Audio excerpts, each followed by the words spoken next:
Donc le premier rond, je vais te demander de m'écrire quelle est la moitié de 2. Donc, si tu as encore les cubes, tu peux éventuellement t'aider. Tu prends 2 cubes et tu prends la moitié de 2. Si tu as besoin de faire pause, tu fais pause. Ici, je veux la moitié de 6. Dans le rouge, la moitié de 8. Dans le bleu, la moitié de 10. Et dans le rose, la moitié de 4. Attention, on va corriger. Si tu as des erreurs, tu corriges. Donc, il fallait écrire 1, 3, 4, 5 et 2. Donc, on revient à notre problème qui est en haut. Donc, on a mis les jetons, d'accord, jusqu'au nuage qui est ici. Alors, nous, on peut s'aider éventuellement en dessinant dans les boîtes. Donc là, un jeton, 2 jetons. Ah, le 3, bah oui, il y a une croix à l'intérieur. 4 jetons, 5 jetons. Je vais aller jusqu'au nuage. Et je ne suis pas obligée de compter parce qu'en fait, on va voir que c'est assez facile de savoir que c'était 12. Pourquoi c'était 12? Parce qu'ici, j'ai une boîte pleine. Et là, j'en ai 2. Une boîte pleine et 2 jetons.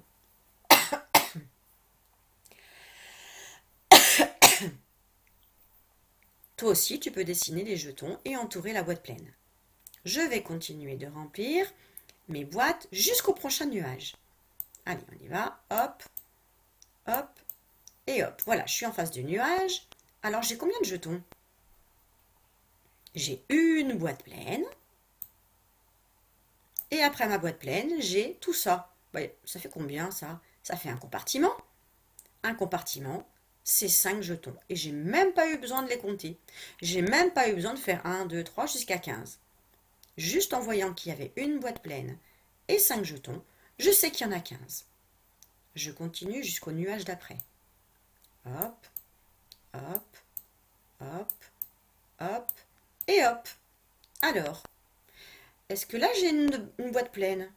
Ah bah oui, j'ai des jetons partout. Donc je vais entourer ma deuxième boîte.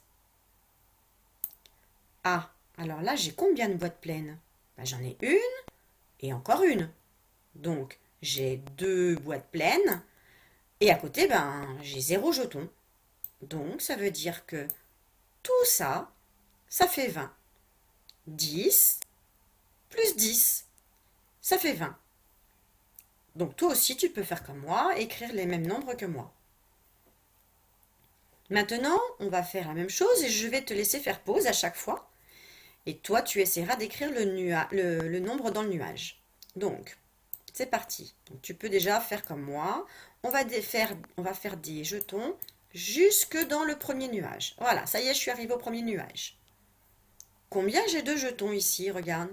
Le premier compartiment est plein. Alors, attention, je vais donner la réponse. Oui, il y en a 5. Et je n'ai même pas eu besoin de les compter. Je vais aller jusqu'au deuxième nuage. Allez, je fais des jetons, pas besoin de les compter. Puisque regarde, j'arrive sur la croix du... Là, c'est la croix du 3. Donc ça, c'est la croix du 8.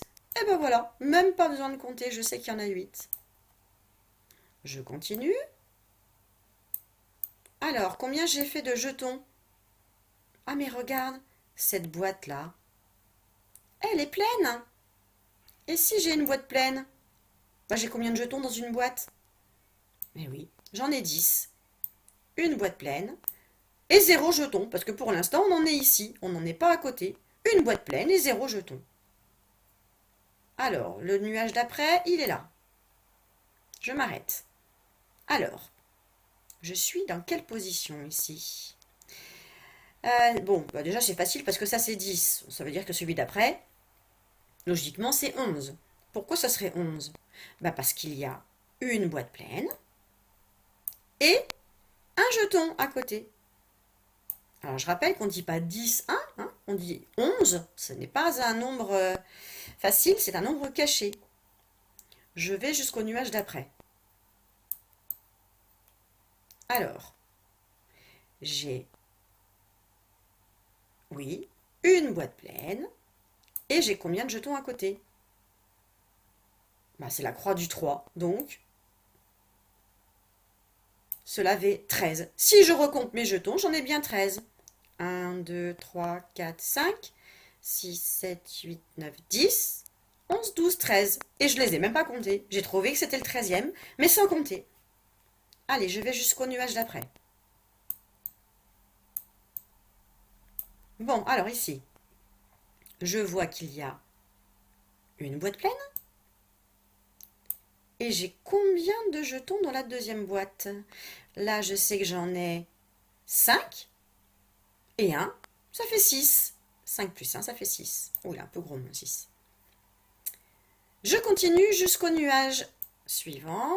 Donc, je vais jusqu'au nuage suivant. Et je regarde. Bon, est-ce que je peux entourer cette boîte? Maintenant, je ne peux pas l'entourer parce que le nuage, il est ici. Il n'est pas à côté. Là, le nuage, il était à la fin. Donc, on avait mis un jeton dans la dernière case. Mais là, je ne peux pas mettre de jeton. Donc, je ne peux pas entourer la boîte. Donc, j'ai toujours une boîte pleine. Et dans cette boîte-là, j'ai... Bah, oh, c'est la croix du 8. Qu'est-ce qu'il y a après 8? Bah, 9. Eh ben oui. Donc, si je compte tous mes jetons, j'en aurai 19. Maintenant, cet exercice-là. Alors, attention, c'est l'écureuil. Nous, on a vu que Pigby, ben, on avait les croix, on avait la barre, on avait tout ça. Et puis, on avait séparé les boîtes. Alors que là, l'écureuil, il a tout mis collé les uns à côté des autres. On ne sait pas où se trouve le 8, où se trouve le 10. Oh là là, c'est compliqué. Donc, on va le faire ensemble. On va faire les jetons et on va mettre les croix, les barres, etc. Tu es prête? Allez, on y va. Donc, lui, ça, c'est le 1. Ça, c'est le 2. Ça, c'est le 3. Ah, qu'est-ce qu'on fait déjà dans le 3? Ah oui, on fait la croix. Allez, on fait une croix. On continue. Le 4. Le 5. Ah, le 5, ça veut dire que c'est le compartiment qui se ferme. Donc, on va faire un petit trait sur le trait. On continue. 6, le 7, le 8. Ah, le 8, qu'est-ce qu'on fait déjà? Ah oui, la croix. Le 9, le 10. Ah, ça y est, le 10, ça veut dire que ma boîte, elle est pleine. Alors, je fais un gros trait pour dire, ça y est, tout ce qui est avant, ça fait 10. Et je recommence. Le 1, le 2, le 3. Ah, qu'est-ce qu'on fait? Une petite croix. Le 4, le 5. Mon compartiment, il est fini. Donc, un trait.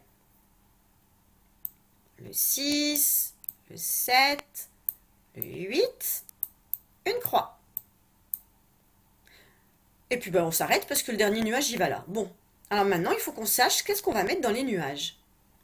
Si je suis jusqu'ici, combien j'ai de jetons? Là, j'en ai 5 et j'en ai 2. 5 plus 2, ça fait combien? Ça fait 7. Ça veut dire que moi, mon nuage, si je compte, je dois arriver à 7. 1, 2, 3, 4, 5, 6, 7. Ah oui, je ne me suis pas trompée. Alors, ce nuage-là, qu'est-ce que ça peut être? Ah, mais là, c'est la croix du quoi, lui? C'est la croix du 8. Donc, qu'est-ce qu'il y a juste après? Bah oui, c'est le 9. Ok, ce nuage-là. Ah, juste avant, c'était la boîte. C'est la boîte de quoi, ça? La boîte de 10. Du coup, qu'est-ce qu'il y a juste après? Bah oui, c'est 11. Et pourquoi c'est 11? Parce qu'on a une boîte de 10 et un jeton. Une boîte de 10 et un jeton. Alors, ce nuage-là. Alors, ça devient plus compliqué, là. Je suis un petit peu loin. Alors, je vais regarder combien j'ai de boîtes de 10. Ben, j'en ai une, là. Voilà, ça, c'est une boîte de 10. Est-ce que j'en ai une autre, là? Ah ben non, elle n'est pas pleine. Donc, j'ai une seule boîte de 10. Et puis après, j'ai un compartiment de 5 plus 1. 5 plus 1, ça fait combien? Ben, ça fait 6. Donc là, c'est le 16e jeton. 1, 2, 3, 4, 5, 6, 7, 8, 9, 10, 11, 12, 13, 14, 15 et 16. Bon, et puis ici, j'ai une boîte pleine Là, c'est la croix du 3, la barre du 5, et là, c'est la croix du 8. Et ben voilà. C'est le 18e jeton. Tu peux en refaire d'autres si tu veux t'entraîner. Et ensuite, tu devras faire le cadre B et le cadre C. Attention, j'ai mis ici que dans le cadre B, ce ne sont que des additions.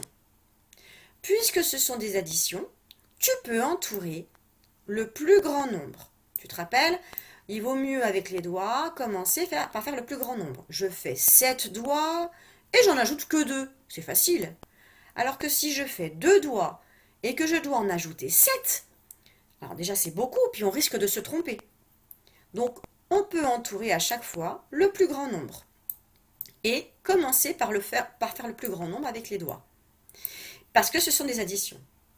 Pour les soustractions, ça ne sert à rien d'entourer le plus grand nombre, parce que c'est sûr que le plus grand nombre il est au début. Bah oui, on ne peut pas enlever un grand nombre avec un tout petit nombre. Donc le grand nombre, il va tout le temps être au début. Ça ne sert à rien du coup que je l'entoure. Regarde, à chaque fois, ça va être celui de début. Donc ça, c'est pas la peine. On n'est pas obligé d'entourer le plus grand nombre quand c'est une soustraction. Donc attention, là on ajoute, là on enlève. Voilà, tu as terminé.